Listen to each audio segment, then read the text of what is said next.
మీ first మీకు బాగా పేరు తెచ్చిన మూవీ మేమందరం మెచ్చిన పవర్ స్టార్ గారిది ఖుషి. సో అంత పెద్ద యాక్టర్, అప్పటికే ఈజ్ లైక్ చాలా క్రేజ్ ఉన్న యాక్టర్ కదా. సో మీకు ఆ టైంలో ఎలా అనిపించింది ఆయన ఆపోజిట్గా విలన్గా? నాకు అప్పుడు నేను ఇన్స్టిట్యూట్ ఇంకా జరుగుతుందండి అది. శ్రీధర్ రెడ్డి గారు అని చెప్పి మా కొరియోగ్రాఫర్ ఉండేవాళ్ళు అక్కడ. సో ఆయన అప్పుడు పవన్ క్రియేటివ్ ఆర్ట్స్లో పనిచేస్తూ ఉండేవాళ్ళు కళ్యాణ్ గారి దగ్గర. సో సెలక్షన్స్ అంటే వెళ్ళాం యాక్చువల్లీ. ఒక 20-30 మెంబర్స్ వెళ్ళి ఉంటాం అక్కడ. ఒక 8 to 9 మెంబర్స్ ఉంటాం ఆ సీన్లో. కాకపోతే వెళ్ళటానికి మటుకు 20-30 మెంబర్స్ వెళ్ళాం. వెళ్తే ఆయన అది కళ్యాణ్ గారు డైరెక్ట్ చేశారు అది ఆ scene. Completely directed by Kalyan garu. PC garu cameraman. అప్పుడు లక్కీ ఎనఫ్ పీసీ గారితో వర్క్ చేయడం ఫస్ట్ ఫిల్మ్. కళ్యాణ్ గారు ఆయన డైరెక్ట్ చేశారు ఆ సీన్ అంతా. అప్పుడు తెలియదండి దాని వాల్యూ. కళ్యాణ్ గారు, వీ నో దట్ కళ్యాణ్ గారు ఈజ్ ఎ బిగ్ స్టార్, అందులో డౌట్ లేదు. అప్పటికే ఆయన తొలి ప్రేమ అన్నీ ఆయన సినిమాలు చూస్తూనే ఉన్నాం. హ్యూజ్ స్టార్ ఆయన అప్పటికే. కాకపోతే నా ఉద్దేశం ఏంటంటే యాజ్ ఎ బిగినర్ నాకున్న ఇదేంటంటే ఒక సీనే కదా ఏంటిది అని ఫీలింగ్ నాకు పర్సనల్గా. అంటే మిస్కన్సెప్షన్ ఎలా ఉంటుందంటే మనం ఇన్స్టిట్యూట్ చేసాం రాగానే మనం ఏదో పట్టుకెళ్ళి మెయిన్ విల్ని ఇచ్చేయాలి ఇలా ఉంటాయి. అంటే ఆ పర్టికులర్ ఏజ్ దాంట్లో. బట్ దాని వాల్యూ నాకు రిలీజ్ అయినతో తెలిసింది. నేను ఎక్కడో చార్మినార్ దగ్గర ఒక టీ షాప్ ఉంటుంది, ఇరానీ కెఫేకి వెళ్తే 3-4 మెంబర్స్ డబ్బులు తీసుకోలేదు. Just because I was part of Kushi. అది హైదరాబాద్ బేస్డ్ సీన్ బాగా. అంటే కండాలా కాయకూరే, గండిపేట్ జాయింగే. సో వెరీ టిపికల్ హైదరాబాద్ దాంట్లో ఉంటుంది, స్లాంగ్లో ఉంటుంది అది. సో ఐ ఫెల్ట్ అంటే ఒక బిజినెస్ చేసే వ్యక్తి డబ్బులు తీసుకోవట్లేదంటే imagine how big star Kalyan garu is. అతను రోజు చేసుకునే వ్యాపారం అది యాక్చువల్లీ. మనీ కూడా తీసుకోలేదు just because I'm part of Khushi. Imagine చేయండి అసలు హౌ బిగ్ ఇట్ ఈస్. నాకంటే దట్స్ వెన్ ఐ రియలైజ్డ్ ఏంటి అంటే రికగ్నిషన్ ఏంటి, ఫస్ట్ టైం గుర్తుపడుతున్నారు. డబ్బులు వదులుకోవడం అనేది చాలా పెద్ద విషయం. మీకు అర్థమైందా?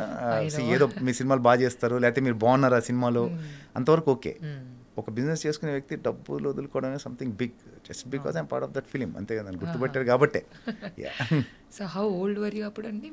I was 20 and by then. That's it. 20-21 probably. So దీనివల్ల నాకు నా లైఫ్ ఇలా డ్రైవ్ అవుతుందని మీకు అసలు నో ఐడియా. అంటే మీకు ఇక్కడ విచిత్రంగా ఏంటంటే ఇప్పుడు మనం జాబ్ ఏదైనా ఉందనుకోండి, ఒక గ్రాడ్యుయేషన్ చేస్తేనో పలాంది చదివితేనో లేకపోతే కోర్స్ చేస్తేనో దానికి ఫర్దర్గా మనకి ఏవో రిజల్ట్స్ ఉంటాయి లేకపోతే ఇన్ని జాబ్ ఆపర్చునిటీస్ ఉంటాయి. ఇక్కడ ఏముంటుంది? ఇక్కడ ఏముండదు కదా. Unless until you don't discover your self. అసలు నీకు టాలెంట్ ఉందా లేదా అని కనుక్కోవాలి ఫస్ట్. నీకు నువ్వు కనుక్కోవాలి. మిగతా సంగతి తర్వాత. మిగతా వేరే వాళ్ళు చూస్తున్నారా లేదా తర్వాత సంగతి. ఎందుకంటే ఎవ్రీవన్ హ్యాస్ దేర్ పనులు ఉంటే ఫస్ట్ నీకు తెలియాలి అసలు నీకు టాలెంట్ ఉందా, నీకు పొటెన్షియల్ ఉందా, నువ్వు రియలైజ్ అవ్వాలి. వన్స్ యూ రియలైజ్ దట్, దాని తర్వాత ఏమవుతుందంటే ఆపర్చునిటీ రావాలి. సరే ఆపర్చునిటీ వచ్చింది అనుకుంటే చేసేసాం మనం, అది డైరెక్టర్ నచ్చాలి, అది ఎడిటింగ్లో ఉండాలి.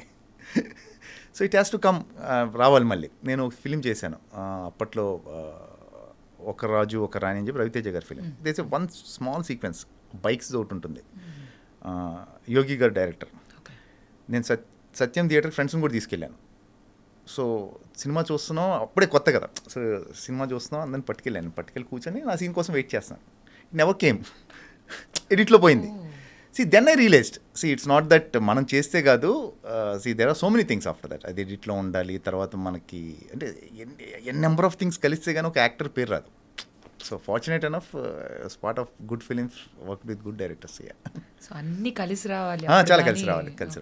Talent has alternate, talent has option. మీకు టాలెంట్ బోల్డ్ మంది ఉన్నారు, అసలు ఒకరిద్దరు కాదు. నేను ఎప్పుడైతే keep on telling that talent చాలా ఆప్షన్స్ ఉంటాయి.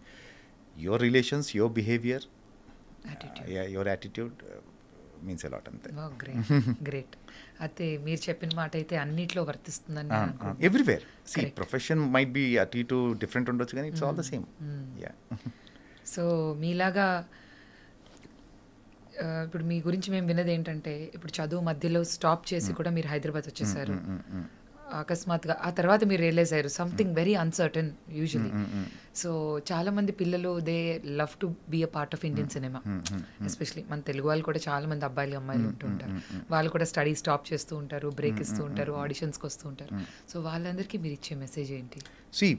ఎడ్యుకేషన్ టాప్ ప్రయారిటీ అండి, వెరీ ఇంపార్టెంట్. అంటే it might sound very cliche, అందరు ఇదే చెప్తారు, బట్ ఇట్స్ వెరీ ఇంపార్టెంట్. ఎందుకంటే మీరు ఆ ఎడ్యుకేషన్ వల్ల ఏదో నేర్చేసుకొని నీకు జాబులు చేసుకొని డబ్బులు సంపాదించేస్తారని కాదు. You will know how to behave. You know how to judge people. మనుషులు మీరు జడ్జ్ చేసే విధానం తెలుస్తుంది మీకు, ప్రాక్టికాలిటీ వస్తుంది. So education is important, but coming to industry and it's a beautiful field అండి. మీరు ఇండస్ట్రీ రావడం అనేది you should be very fortunate and lucky to be around. నేను పర్సనల్గా నమ్మే విషయం. ఎందుకంటే మీరు ఏ ప్రొఫెషన్ చేసినా ఏం చేసినా ప్రాబబ్లీ మీ ఆఫీస్ వరకు తెలుస్తారే మీరు. So this is profession which deals with fame. మనిషి అంటే జనాన్ని మిమ్మల్ని గుర్తుపడతారు పీపుల్. మీకు ఎంతకన్నా ఏం కావాలండి, మీకు what else you want. It's a beautiful feel. కాకపోతే ఇట్ హ్యాస్ ఇట్స్ దాని ప్రాబ్లమ్స్ ఉన్నాయి, దాని ప్లస్లు కూడా ఉన్నాయి. But yeah, for me personally I started early. నాకు అది హెల్ప్ అయింది. సి వెన్ ఖుషి ఇన్స్టిట్యూట్ చేసినప్పుడు I was 20, Khushi was when I was 20 years old. So I got time. నాకు ఒక 5-6 ఏళ్ళు అసలు ఇది అర్థం చేసుకోవడానికి ఇండస్ట్రీ ఏంటంటే నాకు టైం దొరికింది. సో బై 26-27 నా విక్రమార్కుడు వచ్చింది. So it took me 6-7 solid years to get Vikramarkudu. So ఏంటంటే టైం ఇస్తే డెఫినెట్గా అవుతుంది, but again depends on your will power, how long నీకు ఎంత కావాలనుకుంటున్నావు, నువ్వు ఎంత ఎంత ఎంత ఇదిగా ఈ ప్రొఫెషన్లో ఉండాలనుకుని, ఈ ప్రొఫెషన్ ఇన్ఫ్యాక్ట్. సో దాని మీద డిపెండ్ అయ్యి to be around, you should be there. 6 to 7 years నా విక్రమార్కుడు వచ్చింది. సో నేను ఖాళీగా ఎప్పుడు లేను, అదే చెప్తున్నాను. I was lucky. నేను అంటే మామూలుగా ఆ కష్టాలు ఈ కష్టాలు ఏం లేదండి.